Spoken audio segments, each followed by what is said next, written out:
Essa briga não é só do Vasco. Porém, tem 4 times frouxos por aí. O Vasco entra com uma ação no STJD. E atenção, o primeiro vice-presidente do Vasco é o Paulo César Salomão Filho, que durante anos militou no tribunal ocupando cargos importantes. O Neto meteu a boca. Ele tem quase 100% de razão, mas comete um erro grave. O Eurico Miranda falava algo que eu tô começando a achar que ele tem muita razão. Já vou colocar o trecho do Neto metendo a boca lá na Band em relação ao que está acontecendo contra Vasco e Corinthians. Torcedor, são 4 times frouxos na parada. 4. E eu vou te explicar. O Vasco entra com uma ação no STJD. O Corinthians, idem.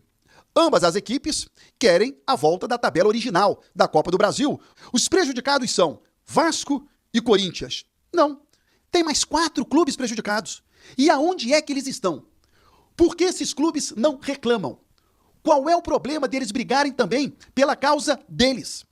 As causas de Vasco e Corinthians são pela Copa do Brasil. Mas a alteração que a CBF fez, mexendo com os jogos de Vasco, Corinthians, Flamengo e Atlético Mineiro, impacta em outros 4 times que estão caladinhos. Quando o jogo do Vasco ele é adiado, antecipam a partida Vasco e São Paulo. São Paulo está sendo prejudicado, porque o São Paulo ia ficar um período sem jogar, e agora está vendo a partida contra o Vasco sendo antecipada. São Paulo, tu é frouxo. O adversário do Atlético Mineiro, Fortaleza, teve o jogo antecipado. Fortaleza, tu é frouxo. Fluminense.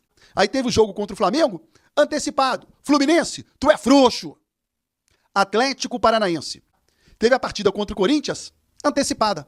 Atlético Paranaense, tu é frouxo. Esses 4 times teriam que entrar no STJD. Junto com Vasco e Corinthians. Fortalecendo a causa de manutenção de tabela. Não só da Copa do Brasil, mas também do Campeonato Brasileiro. O Vasco entra com um pedido em caráter de urgência. E foi muito bom que o Vasco tenha feito isso antes do jogo contra o Atlético Mineiro programado para essa quarta-feira. Porque independe de resultado. O Vasco quer o jogo no dia 17, conforme tabela original. Importante, para que não venha alguém dizer o Vasco está se aproveitando de um resultado positivo ou negativo em Belo Horizonte. O Eurico, já o Neto metendo a boca. O Neto tem quase 100% de razão. O Eurico falava algo que eu estou bem propenso a acreditar. O Eurico falava assim, as pessoas não são contra o Vasco por causa de mim, não. Elas são contra o Vasco porque o Vasco incomoda, independe de quem esteja no comando do Vasco. E eu acho que é bem isso. Porque o Eurico já se foi e o Vasco continua sendo prejudicado. Você acha que alguém não gosta do Pedrinho?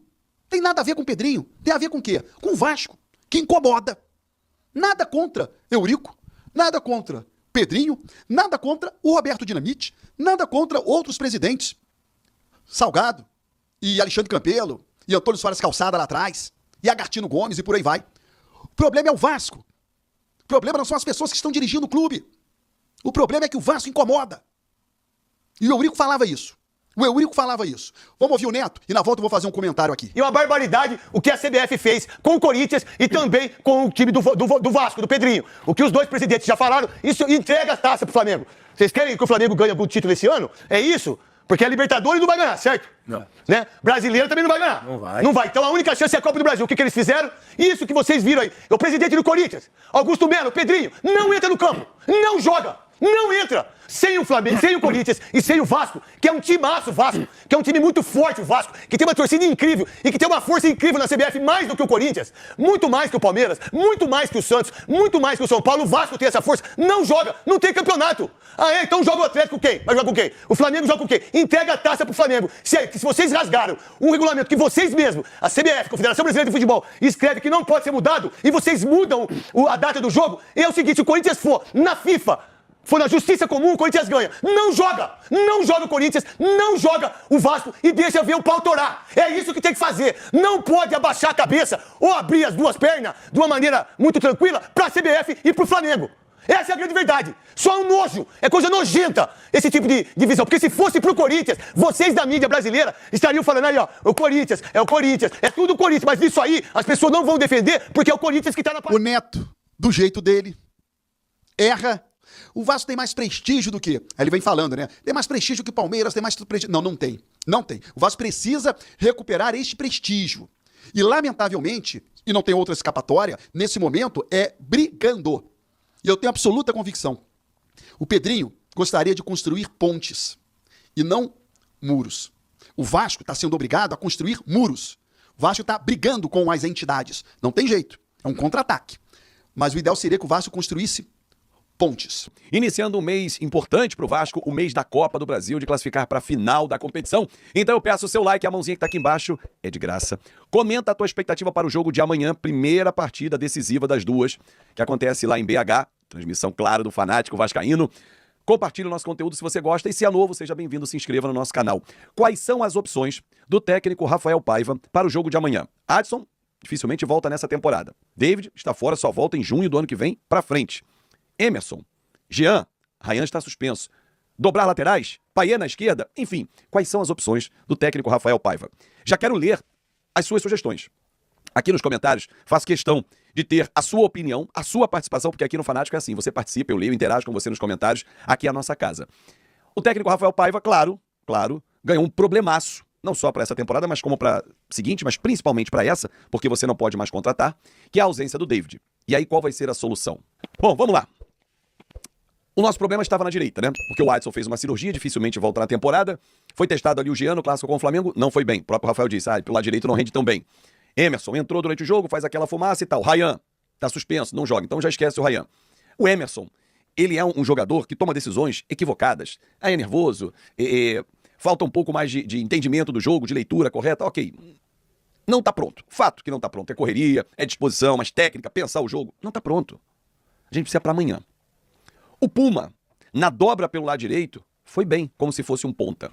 O Paulo Henrique foi poupado contra a equipe do Cruzeiro exatamente para estar inteiro para o jogo de amanhã. Então, assim, acho que o lado direito será composto dessa forma, com o Paulo Henrique e o Puma. Que tal? Mas aí tem um problema do lado esquerdo. Centralizado, para mim não tem nem conversa. É o Coutinho. Vamos armar a defesa? Léo Jardim, Paulo Henrique, João Vitor ou Maicon? João Vitor e Maicon. João Vitor e Léo. Maicon e Léo. João Vitor foi bem contra o Cruzeiro. E Piton. Talvez.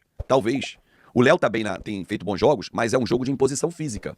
O Maicon foi preservado por conta de um inchaço no tornozelo, mas ele tem muito mais físico para encarar o Hulk amanhã. João Vitor e Maicon seria uma boa dupla de zaga para o jogo de amanhã? E eu iria sim. Piton na esquerda.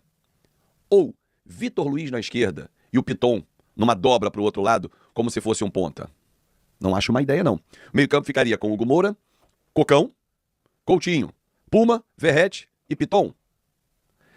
Por que eu gosto dessa opção?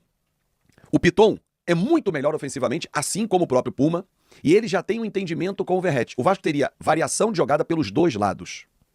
O Coutinho centralizado, caindo de um lado ou do outro, faria uma triangulação. Vitor Luiz, Piton e Coutinho. Paulo Henrique, Puma e Coutinho. Com qualidade. O Verrete sairia menos da área, porque lá ele incomodaria a zaga do Atlético Mineiro. Gosto dessas opções, não sei a sua opinião. Outra opção, Piton mantido na lateral, entrar o Leandrinho. Também é uma boa opção. Ou, Puma não entra. Bota o Paulo Henrique, Emerson na direita. Payet na esquerda. Existem algumas opções. O próprio Jean. A do Payet eu acho pouco provável. Por conta da recomposição. O Payet não volta tanto. O Piton voltaria, o Jean volta menos, o Puma voltaria mais. Olha, não ficaria surpreso se amanhã nós tivermos uma dobra de laterais. Situações já acontecidas durante os jogos, mas não seria surpresa se amanhã o Rafael Paiva começasse assim. Até porque ele consegue fechar mais o time e sair pelos dois corredores em boas condições. E aí você teria no segundo tempo o Emerson, o Jean, o próprio Payet, o Maxime. Você tem opções. O Esforça para o meio campo. Agora, se ele optar pelos dois pontas que jogaram, Emerson e Jean, mantendo o Piton e o Paulo Henrique, você tem menos recomposição. O Jean na esquerda eu gosto mais do que o Emerson na direita, porque o Emerson é mais correria e pouco pensamento. O Jean tem mais a profundidade. Sofreu um pênalti que o VAR nem chamou de forma absurda. O Zé Ivaldo puxou ele dentro da área contra o Cruzeiro. Mas enfim, esse jogo vai ser um jogo que tem que ter muita inteligência. Torcedor, esse jogo não é para matar no primeiro jogo. Claro, se tiver chance, perfeito, mas o Vasco como visitante tem que ter inteligência para jogar o jogo de 180 minutos. A volta é na nossa casa, por enquanto dia 19. Aliás, um parêntese, dia 16 o jogo tá marcado com São Paulo e não será no Morumbi, tem show do Bruno Mars. E a CBF antecipou, arrebentou com São Paulo, queria levar para o Mané Garrincha, pode não acontecer no Mané Garrincha. É impressionante como a CBF esculhambou o próprio campeonato, né? Enfim, em prol de dois clubes, mas isso a gente já discutiu pra caramba aqui, vida que segue. Mas amanhã é o início da decisão. Tem que ter inteligência para trazer o jogo para dentro de casa. E aí dentro de casa, diante do torcedor, amanhã 2.000 vascaínos estarão na Arena MRV. Mas aqui em São Januário, 18.000 vão empurrar o time. Aí esquece. Nós vamos nos classificar, torcedor, mas jogando com inteligência. O jogo é de 180 minutos. Vamos juntos! A família, ficamos aí com o nosso giro de notícias do maior clube brasileiro. Claro que a gente está falando do Vasco da Gama. Para você ficar por dentro de tudo e não perder nada, chega deixando seu like, se inscrevendo também no canal e ativando o sininho de notificação, sabendo que é muito importante a sua participação neste conteúdo. A gente vai ficando por aqui. Um grande abraço aí no seu coração. Até o próximo vídeo.